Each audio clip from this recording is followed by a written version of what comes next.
जैसा कि हमें पता है कि बाय बर्थ में बहुत सारी चीज़ें मिली होती हैं। हमारी स्किन हो गई, हेयर हो गई, आइज होगी। ठीक उसी तरीके से बाय बर्थ में क्या मिली होती है, इम्यूनिटी मिली होती है, जिसे हम कहते हैं इनेट इम्यूनिटी। बट हम अपनी एंटायर लाइफ टाइम तक बहुत सारी चीज़ें सीखते भी हैं, खेलना कूदना, बातचीत करना, मतलब हम अपने एंटायर लाइफ टाइम तक क्या होता है, डेवलप्ड हो ही रहे होते हैं। ठीक उसी तरीके से हम अपने एंटायर लाइफ में भी क्या होता है, अडेप्टिव इम्यूनिटी गेन कर रहे होते हैं। So welcome to our class Biofusion Next. I am your educator Neha, and today we are going to discussing about the topic adaptive immunity. So without wasting a time, let's start the class. So students देखो, जो ये adaptive immunity होती है ना, ये adaptive immunity basically आप इनेट और adaptive को कभी अलग अलग नहीं पढ़ोगे। जब भी हम अडेप्टिव इम्यूनिटी को पढ़ेंगे तो उसे एक साथ ही पढ़ते, इनेट के साथ ही, क्योंकि दोनों के दोनों जो अडेप्टिव और इनेट इम्यूनिटी होती है अलग अलग नहीं होती, दे आर इंटर रिलेटेड कह सकते हो, टाइप्स ऑफ। ठीक है, तो जिन बच्चों ने भी कल की क्लास नहीं देखी, इट्स रिक्वेस्ट कि वो कल की क्लास देखें और देन आज की क्लास पे स्विच करें। ठीक है, अब देखो हमने कल की क्लास में जो जो पढ़ा था उन सब बातों को एक बार रिकैप करेंगे, और उसे रिकैप करने के बाद ही हम उसमें क्या ऐड ऑन करेंगे, अपनी अडेप्टिव इम्यूनिटी को उसी इनेट से रिलेट करेंगे। ठीक है, एक क्विक रिकैप करते कि हमने कल की क्लास में बेसिकली क्या क्या पढ़ा था। देखो कल की क्लास में स्टूडेंट्स हमने देखा था कि हमारे पास क्या था, जो इनेट इम्यूनिटी थी, वो इनेट इम्यूनिटी में बेसिकली 4 तरीके के बैरियर्स के बारे में पढ़ा था हमने। सबसे फर्स्ट हमारा फिजिकल और एनाटॉमिकल बैरियर था, जिसे हम केमिकल भी कहते हैं। दूसरा हमारा फिजियोलॉजिकल था, तीसरा था हमारा फैगोसाइटिक बैरियर, और फोर्थ हमारा इन्फ्लेमेटरी बैरियर। ठीक है, अब इसमें से अगर मैं बात करूं किसकी, जो हमारा फिजिकल बैरियर थे, हमारे बेसिकली क्या है, फर्स्ट लाइन ऑफ डिफेंस है। और इसी फिजिकल बैरियर में हमने स्किन और म्यूकस मेम्ब्रेन के बारे में देखा था। ठीक है, दूसरा हमारा क्या था, दूसरा हमारा था physiological barrier, anatomical phagocytic barrier और इन्फ्लेमेटरी बैरियर। बेसिकली हमारा क्या है, हमारा सेकंड लाइन ऑफ डिफेंस है। तो सपोज करो कि आपकी बॉडी में कहीं बाहर से क्या हुआ है, कोई एंटीजन आया है। ये क्या है, ये आपकी बॉडी में कोई एंटीजन आया आउटसाइड। ठीक है, ये एंटीजन आपका बैक्टीरिया भी हो सकता है, वायरस भी हो सकता है, फंजाई भी हो सकता है। ओके, जैसे ही एंटीजन आया तो आपका एंटीजन आते क्या हुआ, अगर इस एंटीजन ने क्या करा है, फर्स्ट लाइन ऑफ डिफेंस को क्रॉस कर दिया है। अब इस फर्स्ट लाइन ऑफ डिफेंस में बेसिकली हमारे पास क्या क्या था, इस फर्स्ट लाइन ऑफ डिफेंस में हमारे पास स्टूडेंट्स दो चीजें थी। एक था हमारी क्या, स्किन, और दूसरा हमारे पास क्या था स्टूडेंट्स, म्यूकस मेम्ब्रेन। राइट,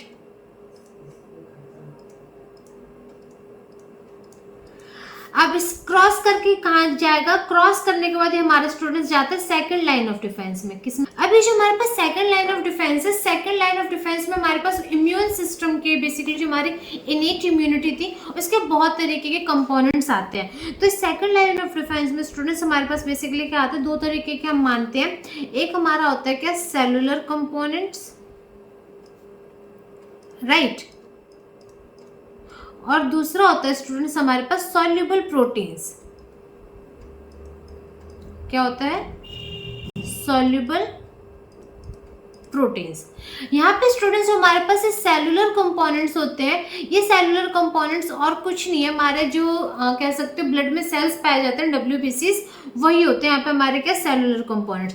और यहाँ पे जो सॉल्युबल प्रोटीन्स है, ये सॉल्युबल प्रोटीन और कुछ नहीं है, हमारा कॉम्प्लीमेंट सिस्टम है। ये था हमारा सेकंड लाइन ऑफ डिफेंस में। अब देखो यहाँ पे अगर मैं बात करूँ किसकी, ये जो सेलुलर कंपोनेंट है, इस सेलुलर कंपोनेंट की अगर हम बात करें तो इस सेलुलर कंपोनेंट्स में बेसिकली हमारे पास क्या था, डिफरेंट टाइप्स ऑफ सेल्स थे।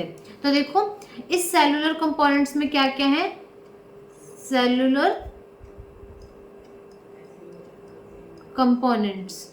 इस सेलुलर कंपोनेंट्स में हमारे पास देखो ब्लड में और टिश्यू में अलग अलग तरीके के सेल्स होते हैं। तो अगर हम बात करें कि ब्लड की बात करें, इन ब्लड और इन दी टिश्यू, ब्लड में क्या है, ब्लड में हमारे पास जो सेलुलर कंपोनेंट होता है वो होता है मोनोसाइट, और टिश्यू में जो सेलुलर कंपोनेंट्स होते हैं स्टूडेंट्स हमारे पास, वो होते हैं हमारे मैक्रोफाजेस, दूसरा होता है हमारे पास डेंड्राइटिक सेल्स, और तीसरा होता है स्टूडेंट्स हमारे पास न्यूट्रोफिल। यहाँ पे एक चीज याद रखना, ये जो न्यूट्रोफिल है, ये न्यूट्रोफिल हमारे ब्लड में सबसे ज्यादा अमाउंट में पाया जाने वाला ल्यूकोसाइट होता है। दैट्स वाई जब भी कोई इन्फेक्शन की साइट होगी तो इस इन्फेक्शन की साइट पे सबसे फर्स्ट जो हमारा पहुंचता है वो न्यूट्रोफिल पहुंचता है। दैट्स वाई मैंने इसे टिश्यू में लिखा है। पर अगर कोई भी इन्फेक्शन नहीं है तो ये न्यूट्रोफिल आपका नॉर्मली ब्लड में ही सर्कुलेट करेगा। ठीक है, देखो अभी जो टिश्यू में ये सारे हैंगे ना, मैक्रोफाज, डेंड्रिटिक सेल्स और आपका न्यूट्रोफिल, इन्हीं को हम क्या कहते हैं, यही हमारे स्टूडेंट्स होते हैं फैगोसाइटिक सेल्स। तो ये सारे के सारे क्या है स्टूडेंट्स, ये सारे के सारे हमारे हैंगे फैगोसाइटिक सेल्स, फैगोसाइटिक सेल। देखो समझने की कोशिश करो कि सपोज करो आपका क्या है, सबसे फर्स्ट आपका एंटीजन आया आपकी बॉडी में। एंटीजन जैसे हमारी बॉडी में आएगा, फर्स्ट लाइन ऑफ डिफेंस को उसने क्रॉस कर दिया, मींस उसने स्किन को भी क्रॉस कर लिया, उसने हमारी म्यूकस मेम्ब्रेन को भी क्रॉस कर लिया। अब वो हमारी बॉडी के अंदर जा चुका है। बॉडी के अंदर जाते क्या होता है, बहुत तरीके के हमारे सेलुलर कंपोनेंट्स होते हैं, सॉल्युबल प्रोटीन्स होते हैं जो कि क्या हो जाते हैं, एक्टिव हो जाते हैं। ठीक है, तो हमारा क्या होता है, हमारे सेकंड लाइन ऑफ डिफेंस होते हैं। अब यहाँ पे हम जो बात करें कि जो सेलुलर कंपोनेंट्स होते हैं, वो सेलुलर कंपोनेंट्स हमारे बेसिकली क्या होते हैं, ब्लड में होंगे, राइट। अब ब्लड में देखो क्या होता है, ब्लड जो हमारा होता है ना वो दो टाइप से मिलकर बना होता है। अगर मैं यहाँ पे बात करूँ किसकी, ब्लड की, एक मैं यहाँ पे छोटा सा बता देती हूँ ब्लड के बारे में। वैसे मैंने ब्लड एंड इट्स कंपोनेंट पे पूरी एक वीडियो बना रखी है, आप वहां से जरूर देखिएगा अगर आपको ब्लड के बारे में अच्छे से डिटेल में समझना है तो। ठीक है, यहाँ पे देखो जो बेसिकली हमारा ब्लड होता है ना, ब्लड हमारा बेसिकली दो चीजों से मिलकर बना होता है। एक होता है हमारा क्या, प्लाज्मा, और एक होता है हमारे पास फॉर्म्ड एलिमेंट। ठीक है, इस फॉर्म्ड एलिमेंट में क्या होता है, इस फॉर्म्ड एलिमेंट में बेसिकली हमारे पास सेल्स होते हैं अलग अलग तरीके के, और वो सेल्स कौन कौन से होते हैं, तो इस फॉर्म्ड एलिमेंट में स्टूडेंट्स हमारे पास होते हैं आरबीसी, डब्ल्यूबीसी और प्लेटलेट्स। अभी जो WBC है ना, यही WBC क्या होता है, हमारे ल्यूकोसाइट्स होते हैं। तो यहाँ पे आप जो ये मैक्रोफाज, न्यूट्रोफिल्स, मोनोसाइट्स, ये सब क्या देख रहे हो ना, सारे के सारे आपके types of leukocytes and WBCs है। ठीक है, तो ये जो मैक्रोफाज है, डेंड्रिटिक सेल्स और न्यूट्रोफिल्स है, इनका जो नेचर होता है वो फैगोसिटिक नेचर होता है। मींस क्या करेंगे, जो भी बाहर से आपका एंटीजन आया है, उसने फर्स्ट लाइन ऑफ डिफेंस को क्रॉस कर लिया है, तो ये सेल्स उसको खा जाएंगे। ठीक है, एक तो ये हो सकता है, पर जरूरी नहीं कि हर कंडीशन में खा ही जाए। तो जैसे कि मैंने आपको बताया कि इनका क्या होता है, इनका नेचर होता है कि आपका फैगोसिटिक नेचर भी शो करते हैं, और दूसरी तरफ यही सेल्स क्या करेंगे, यही सेल्स के पास क्या होता है, सेलुलर रिसेप्टर्स भी प्रेजेंट होते हैं। तो नेक्स्ट स्लाइड पे देखते हैं कि जैसे कि जो हमारे पास देखो सेलुलर कंपोनेंट्स है, और दूसरा क्या है हमारे पास, सॉल्युबल प्रोटीन्स है। तो इन दोनों के पास क्या होता है, इन दोनों के पास दो तरीके का नेचर होता है। ठीक है, अब वो जो दो तरीके का नेचर है वो कौन कौन सा है, चाहे तो ये जो भी हमारे बाहर से फॉरेन एंटीजन आया है उसको फैगोसाइट कर जाए, तो इनके फैगोसाइटिक नेचर भी होता है इनका, मीन्स उसे खा सकते हैं। और दूसरा क्या होता है, यही जो सेलुलर कंपोनेंट्स होते हैं या सॉल्युबल प्रोटीन्स होते हैं, इनमें से कुछ ऐसे कंपोनेंट्स होते हैं, कुछ ऐसे सेल्स होते हैं जिनके पास क्या होता है, सेलुलर रिसेप्टर्स प्रेजेंट होते हैं। क्या होता है स्टूडेंट्स, इनके पास प्रेजेंट होते हैं सेलुलर रिसेप्टर्स। और बेसिकली यही जो सेलुलर रिसेप्टर्स है, इन्हीं को हम क्या कहते हैं, इन्हीं को हम कहते हैं PRR। What do you mean by PRR? कल की क्लास में हमने बात करी थी कि यहाँ पे जो PRR होते हैं ये हमारे होते हैं पैथोजन रिकॉग्निशन रिसेप्टर। ठीक है, तो वो जो एंटीजन है वो चाहे तो ये सेलुलर कंपोनेंट्स उसे खा सकते हैं, या तो उनके बॉडी पे क्या होता है, उनकी सेल्स के सरफेस पे आप कह सकते हो PRR प्रेजेंट होते हैं, जो कि किसको रिकॉग्नाइज करने का काम करते हैं, जो कि बेसिकली रिकॉग्नाइज करते हैं हमारे पैम्प को। किसको रिकॉग्नाइज करते हैं स्टूडेंट्स? पैम्प मॉलिक्यूल्स को। तो ये जो PRR होते हैं ये बेसिकली किसके ऊपर होते हैं? ऑलवेज रिमेंबर PRR प्रेजेंट होंगे आपके सॉल्युबल प्रोटीन्स के ऊपर, और ये जो पैम्प होते हैं ये कहाँ पे होंगे? ये बेसिकली आपके प्रेजेंट होते हैं एंटीजन के ऊपर। ठीक है, तो अब यहाँ पे जो PRR है वो किसके पास प्रेजेंट है? PRR आपके प्रेजेंट है स्टूडेंट्स मैक्रोफाज के पास। सारे के पास नहीं होते, कुछ के पास ही होते हैं। मैक्रोफाज हो गया आपका, डेंड्रिटिक सेल्स हो गए आपके। तीसरा आपका ये किसके पास प्रेजेंट होगा? ये आपका प्रेजेंट होता है न्यूट्रोफिल्स के पास। ठीक है, तो इनके पास क्या होते हैं? इन्हीं के पास आपके PRR प्रेजेंट होंगे। तो अब इस PRR से क्या करते हैं? इस PRR से ये क्या करेंगे? पैम्प को रिकॉग्नाइज करेंगे, और इन्हीं सेल्स को हम क्या कहते हैं? इन्हीं सेल्स को हम कहते हैं स्टूडेंट्स आपके सेंसर सेल्स। क्या करते हैं?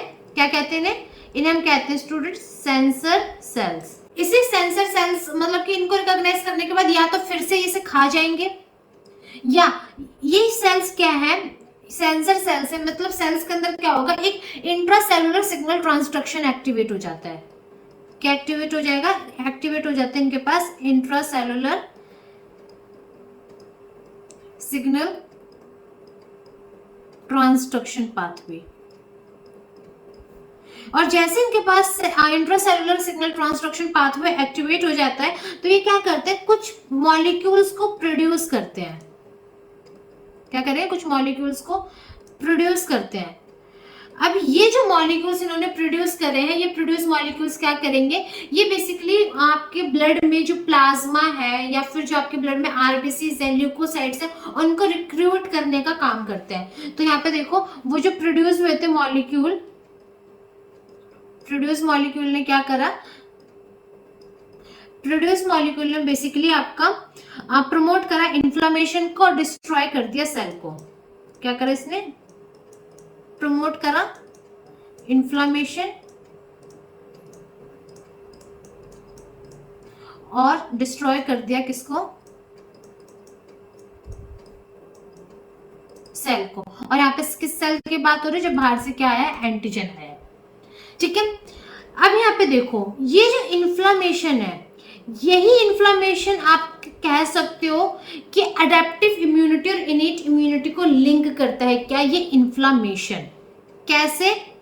तो उसे समझने से पहले ये समझो कि बेसिकली इन्फ्लामेशन होता क्या है। तो देखो जब भी इन्फ्लामेशन होता है ना, तो इन्फ्लामेशन में बेसिकली जो हमारे सेंसर सेल्स होते हैं, कौन? जो हमारे पास सेंसर सेल्स थे, हमारे मैक्रोफाज हो गए, डेंड्रिटिक सेल्स हो गए, न्यूट्रोफिल्स हो गए, ये सेंसर सेल्स क्या करते थे? ये सेंसर सेल्स प्रोड्यूस करते हैं कुछ इन्फ्लामेटरी मेडिएटर्स को। ठीक है, अभी जो इन्होंने क्या करा, इन्होंने जो इन्फ्लामेटरी मेडिएटर्स प्रोड्यूस करे, किसने? हमारे सेंसर सेल्स ने। सेंसर सेल्स क्या है? सेंसर सेल्स हमारे मैक्रोफाज, डेंड्रिटिक सेल्स और न्यूट्रोफिल्स। ठीक है, यही इन्फ्लामेटरी मेडिएटर्स क्या होते हैं? ये बेसिकली हमारे होते हैं साइटोकाइंस। तो इन्हीं इन्फ्लामेटरी मेडिएटर्स को हम दूसरे नाम से जानते हैं, ऑल्सो कॉल्ड एज साइटोकाइंस। ये साइटोकाइंस क्या होते हैं स्टूडेंट्स? ये साइटोकाइंस बेसिकली एक तरीके की सिक्रेटेड प्रोटीन्स होती है। ये बेसिकली जो सेंसर सेल्स है ये साइटोकाइंस को प्रोड्यूस करते हैं। तो ये साइटोकाइंस क्या करते हैं? जैसे साइटोकाइंस रिलीज होती है तो ये बेसिकली जो हमारे ब्लड में ल्यूकोसाइट्स है और आपके ब्लड में जो प्लाज्मा है, आपके ब्लड में जो प्लेटलेट्स है, उन सबको क्या करती है? इकट्ठा करने का काम करती है। तो बेसिकली ये साइटोकाइन क्या करेंगे? यही साइटोकाइन बेसिकली रिक्रूट करती है किसको? Recruit the leukocytes and plasma cell, या प्लाज्मा सेल की जगह आप यहाँ पे लिख सकते हो प्लाज्मा प्रोटीन्स फ्रॉम ब्लड। कहाँ पे? एट द साइट ऑफ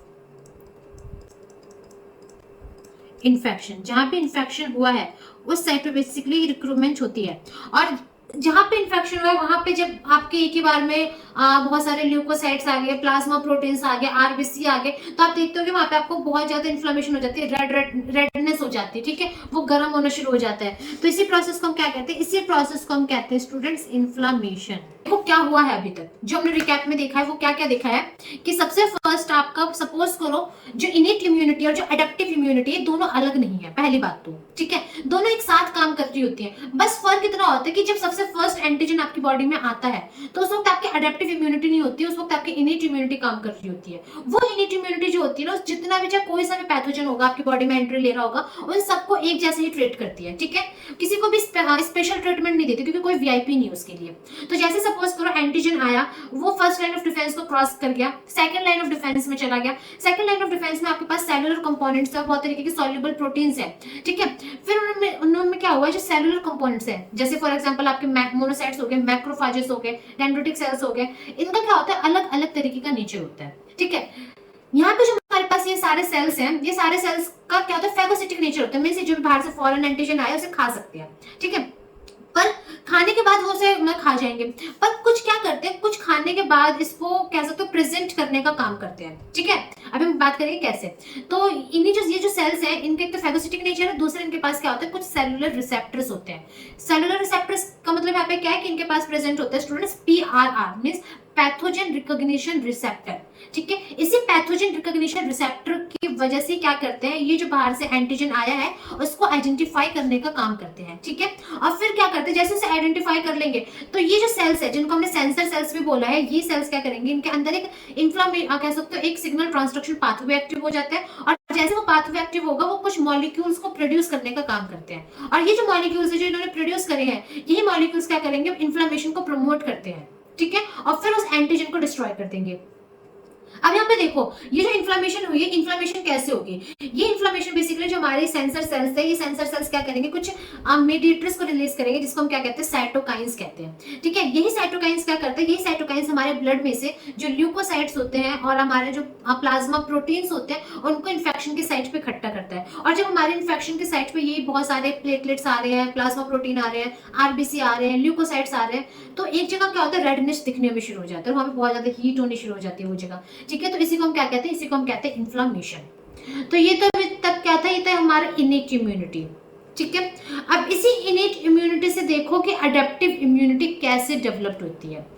तो जो हमारा अगला टॉपिक है वो है हमारा कि इनेट और अडेप्टिव इम्यूनिटी कोई अलग अलग चीजें नहीं है, ये आपस में क्या है, लिंक्ड है, ठीक है।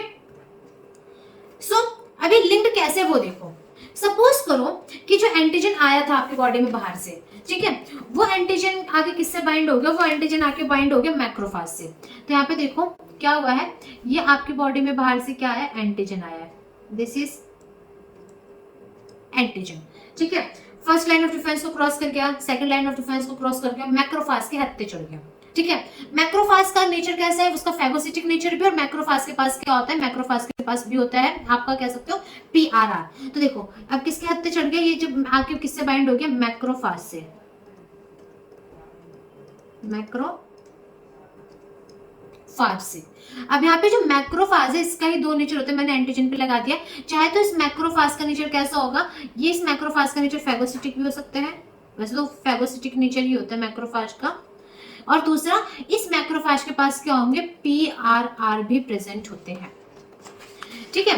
तो देखो यहाँ पे जो मैक्रोफाज है ना, इसका फेगोसिटिक नेचर होता है, पीआरआर भी प्रेजेंट हो, तो साथ के साथ इसका क्या होता है, एक और नेचर होता है जिसे हम क्या कहते हैं, एपीसी। एपीसी का क्या मतलब होता है, एपीसी का मतलब होता है एंटीजन प्रेजेंटिंग सेल। मतलब क्या होगा, एंटीजन प्रेजेंटिंग सेल का। जैसे ये एंटीजन मैक्रोफाज के पास जाएगा तो मैक्रोफाज क्या करेगा, सबसे फर्स्ट इसे इंगल्फ कर लेगा, इंगल्फ करके उसे छोटे छोटे टुकड़ों में तोड़ देगा, ठीक है। तो यहाँ पे क्या बना दिया, यहाँ पे हमने बना दिया ये मैक्रोफाज, और यहाँ पे क्या है, ये हमारा बना दिया एंटीजन।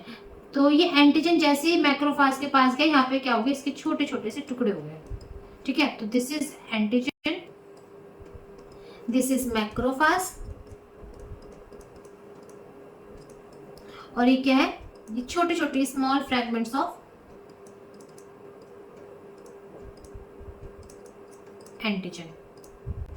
अब अब जैसे छोटे छोटे टुकड़े करवा देते हैं ना, तो देखो अब हमें क्या करना है, हमें अपने बॉडी में कुछ ऐसी चीज डेवलप करनी है कि जब सपोज यही सेम एंटीजन अगर दोबारा हमारी बॉडी में आए तो हमारी बॉडी को पता चल जाए कि अरे भैया वही सेम एंटीजन है जो हमारी बॉडी में पहले आया था। तो उसके लिए हमें हमारी बॉडी में क्या कुछ मेमोरी डेवलप करनी पड़ेगी, और मेमोरी हमारी बेसिकली इनेट इम्यूनिटी में डेवलप नहीं होती, वो अडेप्टिव इम्यूनिटी में डेवलप होती है। तो क्या होता है, ये जो हमारा बेसिकली मैक्रोफाज है ना, ये जो इसने स्मॉल फ्रेगमेंट्स बनाए किसके, एंटीजन के, उसे क्या करता है, उसे ना अपने सरफेस पे शो करना शुरू कर देता है। जैसे कि यहाँ पे क्या है, यहाँ पे ये एक रिसेप्टर है, ठीक है, और इस रिसेप्टर से क्या करेगा, इस रिसेप्टर पे बेसिकली जो स्मॉल स्मॉल फ्रेगमेंट्स इसने बनाए हैं ये यहाँ पे शो करेगा ऐसे, ठीक है। अब ये क्या है, ये मैक्रोफाज तो ब्लड में घूम रहा है, राइट, टिश्यू में है। अब वो हमारा क्या होता है, हमारे ब्लड में क्या क्या प्रेजेंट होता है, हमारे ब्लड में बेसिकली प्रेजेंट होता है WBC, व्हाइट ब्लड सेल्स। और WBC बेसिकली मैंने आपको बता रखा है कि दो तरीके के होते हैं, एक तो होते हैं ग्रेनुलोसाइट, दूसरा होते हैं अग्रेनुलोसाइट। तो ये जो WBC है ना, इस WBC में एक होते हैं स्टूडेंट्स लिम्फोसाइट्स। लिम्फोसाइट्स बेसिकली दो तरीके के होते हैं, एक होता है टी लिम्फोसाइट और एक होता है बी लिम्फोसाइट, जिसे हम क्या कहते हैं, टी सेल और बी सेल भी कहते हैं। तो जैसे ही मैक्रोफाज अपने सरफेस पे इस स्मॉल फ्रेगमेंट ऑफ एंटीजन को शो करता है, तो ये जो टी लिम्फोसाइट है ना, ये टी लिम्फोसाइट क्या करता है, ये टी लिम्फोसाइट आके इसको रिकॉग्नाइज करता है, ठीक है। तो टी सेल क्या करेगा, टी सेल आके इसको रिकॉग्नाइज करेगा इस एंटीजन को, और जैसे टी सेल इसे रिकॉग्नाइज करेगा, ये टी सेल अब आगे देखो क्या करेगा, ये टी सेल हमारा बी सेल को एक्टिव करवा देगा। तो टी सेल ने जैसे क्या करा, उस एंटीजन को रिकॉग्नाइज करा, उसको रिकॉग्नाइज करने के बाद ही क्या हो गया, बी सेल को उस टी सेल ने एक्टिव करवा दिया। अब जैसे बी सेल एक्टिव हुआ तो बी सेल ने क्या करा, बी सेल ने बेसिकली हमारा एक तो बी सेल के एक्टिव होते प्लाज्मा सेल बना, और फिर साथ में क्या हुआ, मेमोरी सेल भी बना, ठीक है। अब ये जो प्लाज्मा सेल हमारा बना है, यही प्लाज्मा सेल आगे चल के क्या करेगा, यही प्लाज्मा सेल बहुत सारे एंटीबॉडीज बनाता है। क्या करेगा यही प्लाज्मा सेल आगे एंटीबॉडी बनाएगा, और ये जो एंटीबॉडी बनी ना, ये एंटीबॉडी अब क्या करेगी, उस जो भी हमारी बॉडी में एंटीजन आया था उस एंटीजन को किल कर देगी। पर एंटीबॉडी ने किल तो कर दिया, ये जो मेमोरी सेल बना है ना, ये मेमोरी सेल अब क्या करेगा, ये मेमोरी सेल फ्यूचर में अगर सेम पैथोजन आता है या सेम एंटीजन हमारी बॉडी में आता है, तो उस एंटीजन को बहुत ही फोर्सफुली और बहुत ही ज्यादा ताकत से मार गिराएगा, ठीक है। तो देखो जैसे कि यहाँ पे क्या था, अगर ये मैक्रोफाज एंटीजन के हत्थे चढ़ गया, ठीक है, तो मैक्रोफाज क्या करेगा, उस एंटीजन को खा जाएगा, खा के उसके छोटे छोटे टुकड़े बना देगा। वो छोटे छोटे टुकड़े बेसिकली अपने सेल के सरफेस पे दिखाएगा कि देखो ये एंटीजन है, अगर इस एंटीजन के लिए तुम मेमोरी सेल्स बनाओ, ताकि अगर यही सेम एंटीजन दोबारा हमारी बॉडी में आए तो हम उसे मार गिराए, ठीक है। तो ये जो पार्ट है ना, ये हमारा पार्ट यहाँ से शुरू हो जाता है, हमारा अडेप्टिव इम्यूनिटी का पार्ट, ठीक है, कि जब APC वगैरह आना शुरू हो जाते हैं तो हमारा किस में आ जाता है, सारा का सारा पोर्शन हमारा आ जाता है स्टूडेंट्स अडेप्टिव इम्यूनिटी में, ठीक है। तो उम्मीद करती हूँ कि ये चीज आपको समझ में आ गई होगी। तो चलिए अब देखते हैं बेसिकली कि अडेप्टिव इम्यूनिटी एक्चुअल में होती क्या है। ये मैंने आपको लिंक करके बता दिया है इनेट और अडेप्टिव का, ताकि समझने में आपको आसानी रहे, कि आप ये ना समझो कि इनेट अलग होती है और अडेप्टिव अलग होती है, नहीं, दोनों होती सेम ही है, ठीक है। बस फर्क क्या होता है कि जो ये अडेप्टिव इम्यूनिटी होती है ना, इसे थोड़ा सा एक्टिव होने के लिए टाइम चाहिए होता है। तो देखो जो सबसे फर्स्ट पॉइंट है कि जो अडेप्टिव इम्यूनिटी होती है, take longer time to get its action, कम से कम उसे 5 से 6 दिन चाहिए एक्टिव होने के लिए, और इसी बीच में क्या है, हमारी जो इनेट इम्यूनिटी है वो अपना काम कर ही रही होती है, ठीक है।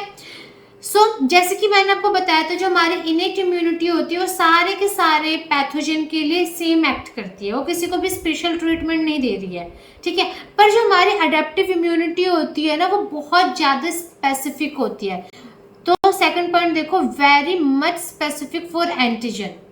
ऐसा क्यों बोला मैंने कि यहाँ पे बाय चांस सपोज करो कि अभी मैंने जो आपको यहाँ पे बताया था स्टूडेंट्स कि यहाँ पे जो हमारा क्या है, यहाँ पे जो हमारा एंटीजन है, ये एंटीजन सपोज कर लो कि आपको कह सकते हो कोरोना वायरस मान लो, राइट, कोरोना वायरस है।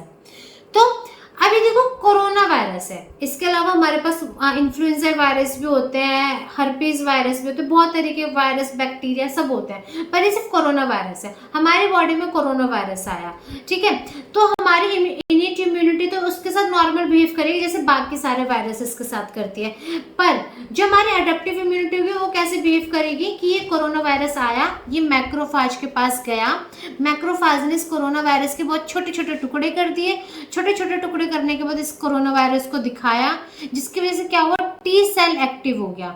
टी सेल जैसे एक्टिव हुआ कोरोना वायरस, तो उसने क्या करा, बी सेल को एक्टिव करवा दिया। बी सेल जैसे एक्टिव होगा वो प्लाज्मा सेल और मेमोरी सेल बनाएगा। अब यहाँ पे जो मेमोरी बनी है, ये मेमोरी सिर्फ और सिर्फ किसके लिए बनी है, सिर्फ और सिर्फ बनी है स्टूडेंट्स कोरोना वायरस के लिए, ना कि आपके किसी और वायरस के लिए। और यहाँ पे जो एंटीबॉडी बनी है, ये एंटीबॉडी भी सिर्फ और सिर्फ कोरोना वायरस को ही मार सकती है। कहीं आपकी बॉडी में कोई और बीमारी हुई तो उसके लिए ये एंटीबॉडी काम नहीं करेगी। इसी वजह से हम क्या कहते हैं कि ये क्या होते हैं, बहुत ज्यादा स्पेसिफिक होती है, ठीक है। एक एंटीजन के लिए से एक ही एंटीबॉडी होगी, एक एंटीजन के लिए 10 अलग अलग तरीके की एंटीबॉडी नहीं होगी, ठीक है। इसका जो इम्यून रिस्पॉन्स है वो बहुत ज्यादा स्लो होता है। स्लो क्यों होता है, क्योंकि उसे बहुत ज्यादा टाइम लगता है। आपका जो इनेट का होता है, इनेट का तो तुरंत हो जाता है, बट ये बहुत बाद में जाकर होता है, ठीक है। और आपका जो अडेप्टिव इम्यूनिटी है, अडेप्टिव इम्यूनिटी में आपके स्टूडेंट्स बी लिम्फोसाइट्स और टी लिम्फोसाइट्स का रोल बहुत ज्यादा होता है, ठीक है। तो अगर मैं बात करूं सेल की, तो यहाँ पे आपके बी लिम्फोसाइट और टी लिम्फोसाइट आते हैं, और इनेट में आपके पास कौन से आते हैं, इनेट में आपके पास आते हैं students macrophage, neutrophils, monocytes, phagocytes, ये सब का आता है आपका इनेट में आता है। इसका जो रिस्पॉन्स होता है अडेप्टिव इम्यूनिटी का, ये बहुत ज्यादा स्ट्रॉन्ग रिस्पॉन्स होता है।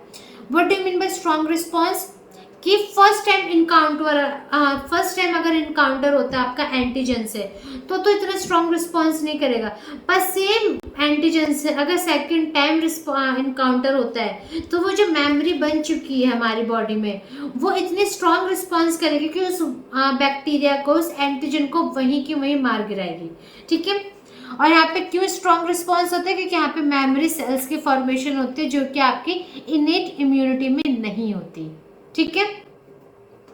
तो देखो, सपोज करो कि क्या है, ये आपकी बॉडी में एक एंटीजन आया है, ठीक है, फर्स्ट टाइम ये एंटीजन आपकी बॉडी में आया है। अब जब आपकी बॉडी में एंटीजन फर्स्ट टाइम आया तो जो रिस्पॉन्स है किसका, अडेप्टिव इम्यूनिटी का, वो कैसा होगा, वो होगा आपका बहुत ही स्लो रिस्पॉन्स। पर वही सेम एंटीजन आपकी बॉडी में दोबारा आया, सेकंड टाइम आ गया, तो वहां पे जो रिस्पॉन्स होगा वो बहुत ज्यादा फास्ट होगा। क्यों, क्योंकि वहां पे बेसिकली मेमोरी सेल्स बन चुके हैं, ठीक है। ये किसका है, ये स्टूडेंट्स आपका है अडेप्टिव इम्यूनिटी का। ये जो चीज हुई है, ये चीज आपकी किस में हुई है, ये हुई है आपकी अडेप्टिव इम्यूनिटी में। पर सपोज करो कि इनेट इम्यूनिटी में क्या होगा, अगर हम बात करें इनेट इम्यूनिटी में क्या होगा, तो इनेट इम्यूनिटी पे सपोज करो ये क्या है, ये एक एंटीजन है। ये एंटीजन आपकी बॉडी में फर्स्ट टाइम आया, आपकी बॉडी ने क्या करा, रिस्पॉन्स करा। कैसे रिस्पॉन्स करेगी, वो फास्ट और नॉन स्पेसिफिक रिस्पॉन्स करेगी। क्यों, क्योंकि वो डिफरेंशिएट नहीं कर पाएगी कि ये वायरस है, ये बैक्टीरिया है, फंजाई है, क्या है, वो डिफरेंशिएट नहीं कर पा रही है। तो उसका रिस्पॉन्स हमेशा फास्ट ही रहेगा और बिल्कुल कैसा रहेगा, नॉन स्पेसिफिक रहेगा, सबको एक ही तराजू में तोल के हटा देगी। पर सपोज करो उसी सेम एंटीजन से आपकी बॉडी का क्या हुआ, दोबारा इनकाउंटर हुआ, किस केस में, इनेट इम्यूनिटी के केस में। तो इस बार क्या होगा, इस बार भी उसका रिस्पॉन्स फास्ट ही होगा और नॉन स्पेसिफिक होगा। क्यों, क्योंकि यहाँ पे क्या है, कोई भी मेमोरी सेल्स तो बने नहीं है, ठीक है। तो आपका ये फर्क होता है इनेट और अडेप्टिव में। पर ऑलवेज रिमेंबर, जो इनेट इम्यूनिटी तब एक्टिव, अगर जब तक इनेट इम्यूनिटी आपकी एक्टिव नहीं होगी ना, आपकी अडेप्टिव एक्टिव हो ही नहीं सकती। इसी वजह से हम कहते हैं जो हमारी इनेट इम्यूनिटी होती है हमारे पास क्या होती है, बाय बर्थ होती है।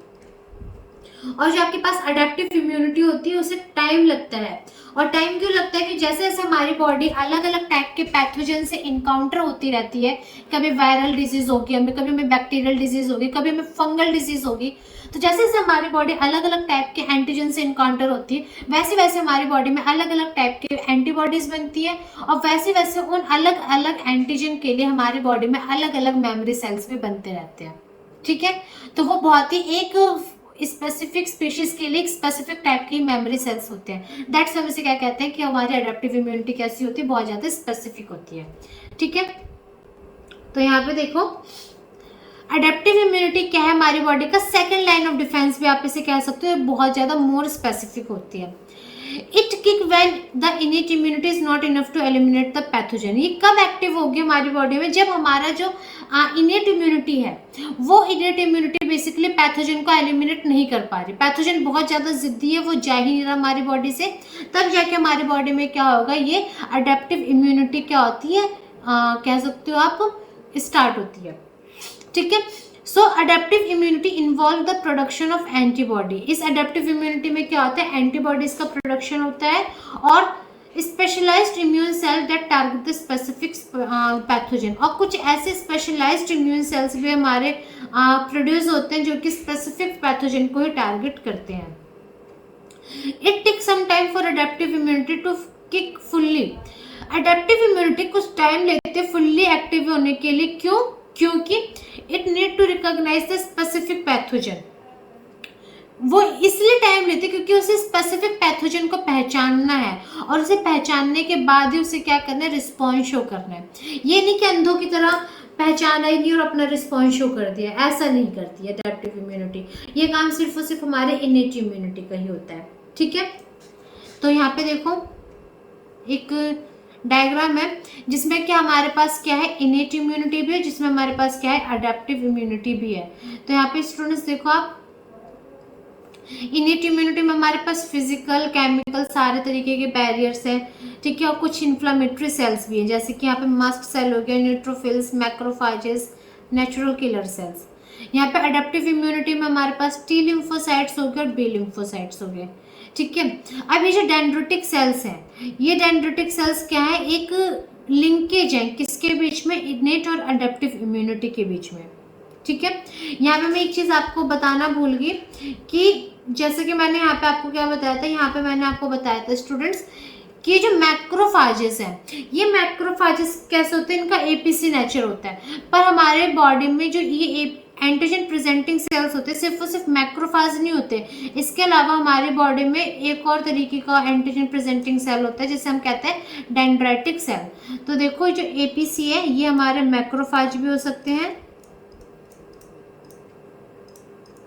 और ये हमारे क्या होता है, डेंड्राइटिक सेल्स भी हो सकते हैं। ठीक है, दोनों तरीके के सेल्स का नेचर कैसा होता है, हमारा एपीसी नेचर होता है। चाहे तो डेंड्राइटिक सेल्स भी उसे खाएंगे और फिर जाके प्रेजेंट करेंगे, और मैक्रोफाज भी उसे खा के फिर जाके प्रेजेंट करेंगे। ये जो एंटीजन प्रेजेंटिंग सेल वाला टॉपिक है ना, ये हम एमएससी में पढ़ते हैं, एमएचसी, जो कि आपके सिलेबस में दे भी रखा है और मैं आगे से करवाऊंगी भी कि कैसे ये चीज होती है। ठीक है, चलो उम्मीद करती हूँ कि आपको ये अडेप्टिव इम्यूनिटी समझ में आ गई होगी। यहाँ पे देखो एक और डायग्राम है मेरे पास कि सबसे फर्स्ट देखो कि आप ये क्या है, ये आपकी बॉडी में पैथोजन ने फर्स्ट लाइन ऑफ डिफेंस को क्या कर दिया, क्रॉस कर दिया। कि देखो यहाँ पे स्किन को क्रॉस कर गया, म्यूकस मेम्ब्रेन को क्रॉस कर दिया है, फिर एसिड, पीएच, इन सबको क्या करके क्रॉस कर किया, और ये दोनों हमारी क्या है, ये दोनों के दोनों हमारी फर्स्ट लाइन ऑफ डिफेंस है। जैसे क्रॉस करके हमारे बॉडी के अंदर गया तो यहाँ पे क्या होगा, सेल को इन्फेक्ट करेगा ये पैथोजन, हमारी बॉडी का क्या है, इसने क्या करा, सेल को इन्फेक्ट करा। सेल को इन्फेक्ट करेगा तो यहाँ पे क्या होता है, कुछ नेचुरल किलर सेल्स होते हैं हमारी बॉडी में जो कि इस इन्फेक्टेड सेल्स को मार गिराने का काम करते हैं। ठीक है, दूसरे पैथोजन क्या कर सकते हैं, पैथोजन हमारे सेल्स के साथ बाइंड हो सकते हैं, और तीसरा ये क्या हो सकता है, ये पैथोजन मैक्रोफाज के साथ भी बाइंड हो सकता है, कुछ भी हो सकता है। ठीक है, अब सपोज करो ये किसी सेल के साथ बाइंड हो गया और वो सेल आपका क्या है, मैक्रोफाज ही है, तो उस सेल का क्या होगा, उस सेल का एक्टिवेशन होगा। एक्टिव होने के बाद वो क्या करेगा, वो बहुत तरीके के साइटोकाइंस और कीमोकाइंस को रिक्रूट करेगा, मींस इन्फ्लेमेशन शो करेगा, जैसे कि मैंने आपको बताया था सेंसर सेल्स। ठीक है, दूसरा ये क्या कर सकता है, दूसरा ये बेसिकली आपको फेगोसाइट कर सकता है, खा जाएगा उस पैथोजन को, और उस पैथोजन को खाने के बाद क्या करेगा, उसको एपीसी के थ्रू टी सेल और बी सेल को शो करेगा। तो यहाँ पे देखो, जैसे डेंड्राइटिक सेल हमारे कह सकते हो मैक्रोफाजेस होते हैं, वो खाने के बाद अपने सरफेस के ऊपर यहाँ पे क्या करेंगे, उन पैथोजन को शो करते हैं। ठीक है, और यहाँ पे क्या होता है, जैसे वो पैथोजन को शो करते हैं तो यहीं पे हमारी क्या होती है, अडेप्टिव इम्यूनिटी स्टार्ट हो जाती है। ठीक है, और जैसे अडेप्टिव इम्यूनिटी हमारी एक्टिव होनी शुरू होगी तो वो एंटीबॉडीज बनाएगी और भी तरीके के काम करना शुरू कर देगी। तो इस डायग्राम से हमें पता चलता है कि जो हमारी इनेट इम्यूनिटी और अडेप्टिव इम्यूनिटी है, ये अलग अलग नहीं है, ये दोनों की दोनों सेम है। ठीक है, सो हमारा जो अगला टॉपिक है वो है क्या, टाइप्स ऑफ अडेप्टिव इम्यूनिटी, कि हमारे पास कितने टाइप्स की अडेप्टिव इम्यूनिटी होती है।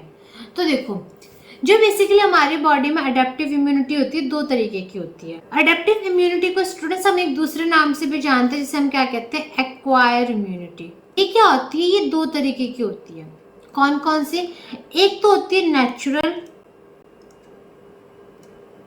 और दूसरी होती है आर्टिफिशियल। एक तो नेचुरल अडेप्टिव इम्यूनिटी, दूसरी होती है आर्टिफिशियल अडेप्टिव इम्यूनिटी। ये नेचुरल भी क्या होती है, फर्दर डिवाइड हो जाती है दो पार्ट में, और आर्टिफिशियल भी क्या होती है, दो पार्ट्स में फर्दर डिवाइड हो जाती है। कौन कौन सी, तो ये जो होती है नेचुरल, ये एक्टिव भी हो सकती है और पैसिव भी हो सकती है।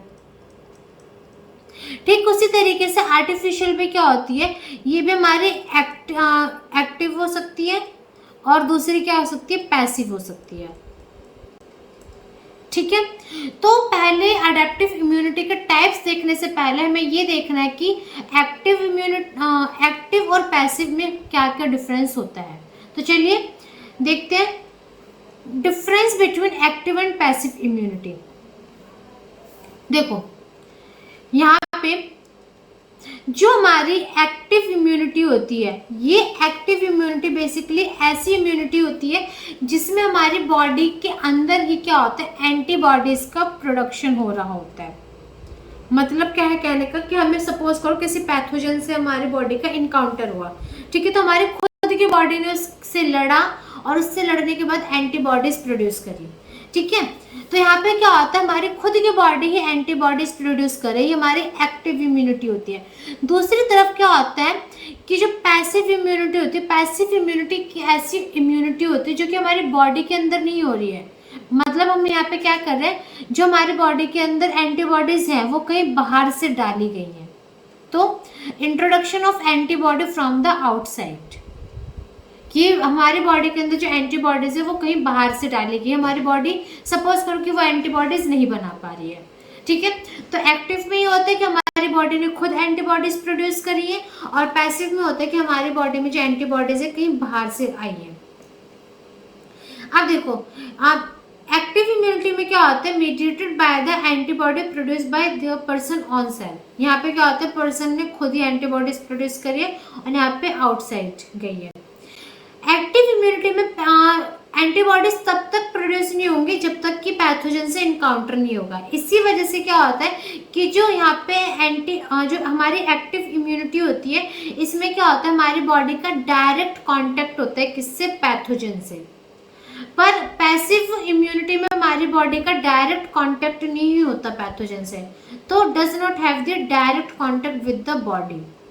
ठीक है, फोर्थ है कि जो हमारी एक्टिव इम्यूनिटी होती है ये रैपिड रिस्पॉन्स शो नहीं करती, क्योंकि हमें पता है जो अडेप्टिव इम्यूनिटी होती है उसे टाइम लगता है और एंटीबॉडीज बनने में भी टाइम लगता है। तो जो हमारी एक्टिव इम्यूनिटी होती है वो तुरंत के तुरंत रैपिड रिस्पॉन्स शो नहीं करती।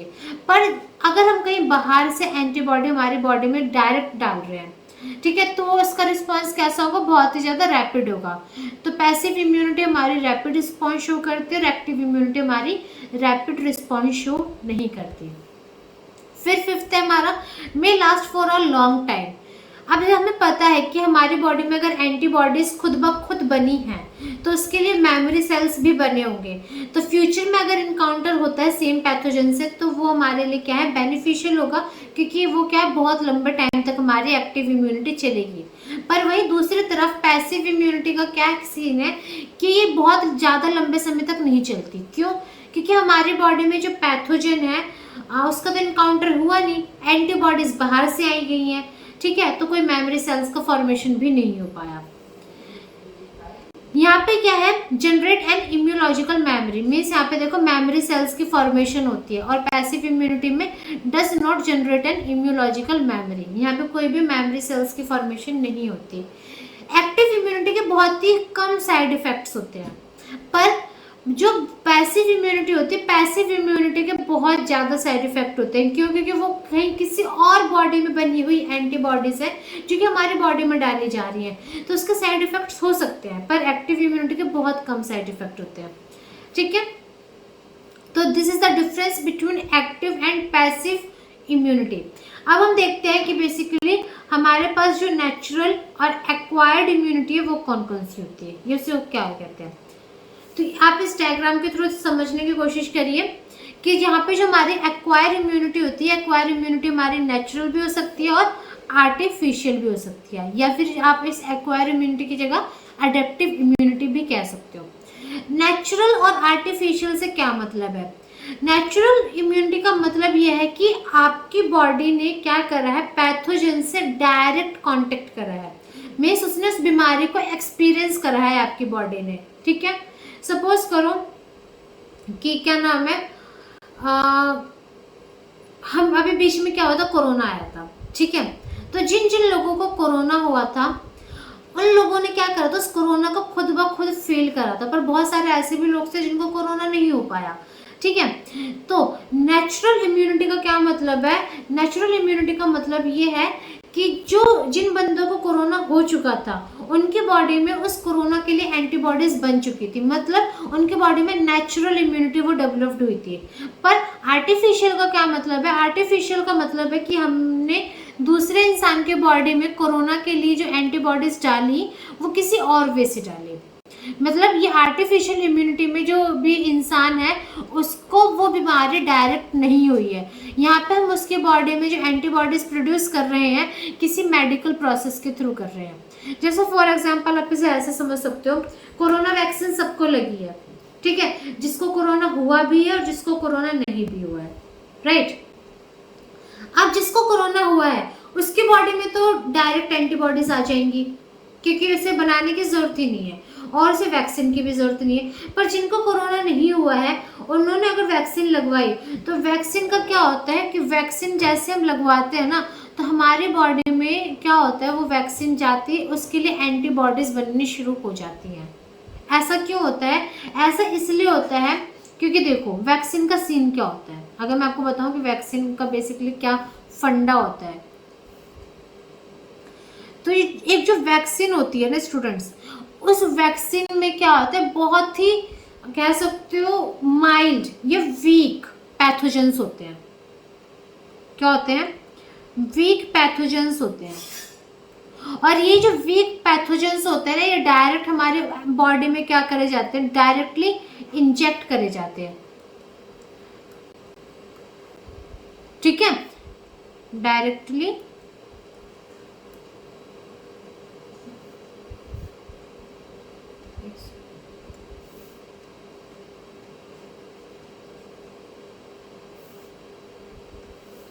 और ये जो वीक पैथोजेंस होते हैं हमारी बॉडी में क्या होते हैं, डायरेक्टली इंजेक्ट करे जाते हैं। तो directly inject in the body.